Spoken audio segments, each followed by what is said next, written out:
Good morning. I'm a big fan of Tucker Carlson. I think he's a good guy. He's like one of us, isn't he? So, and the thing is, they can't close down his channel because he's too big. And he's on Fox News. It's like trying to shut down Trump.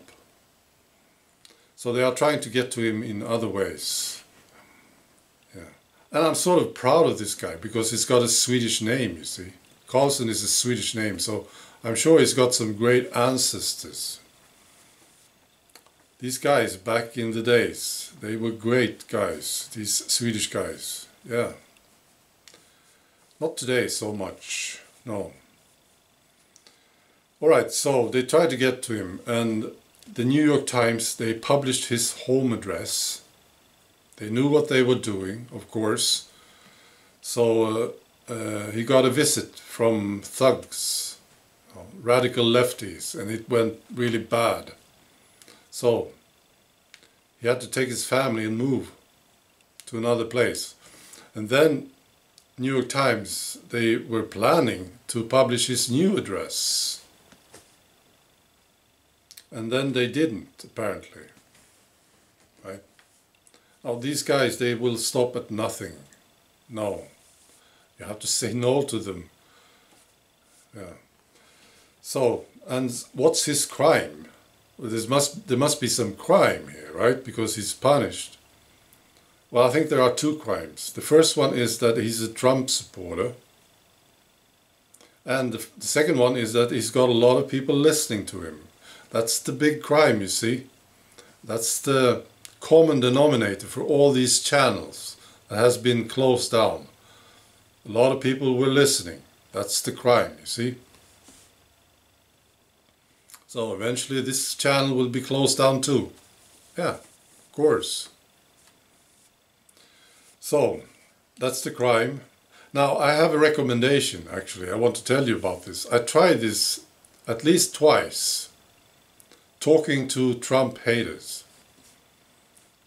See, being a Trump supporter is like a crime, at least in the United States. But here in Europe, it's more like a strange thing, at least, you see.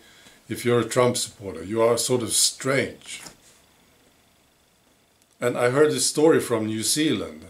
I don't know if it's true, but I suppose it is. It was this guy who was taken into the police station because he said something on Facebook or something. And the first question that the police officer asked him was, "Are you a Trump supporter?" Yeah, I wouldn't be surprised if this was a true story.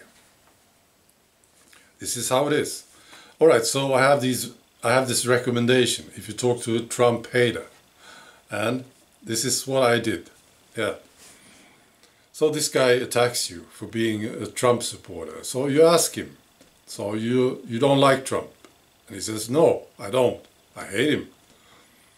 And then you ask him if he likes Obama. Very important recipe here. You ask him about Obama, and he says, "Yeah, I like Obama a lot." He will usually say this. So then you ask him, "So, you know the difference between Trump and Obama, of course?" "Yeah, of course. Trump is bad and Obama is good." And then you ask him, and this is a key question, and this is where it gets uncomfortable. You ask him about Obama, you say, "So how many wars did Obama start?" And you demand an answer from him, you see? You don't give up on this. You have to get an answer. And it's usually that they don't know. And then you can tell them. So Obama, he started at least 7 wars. Yeah.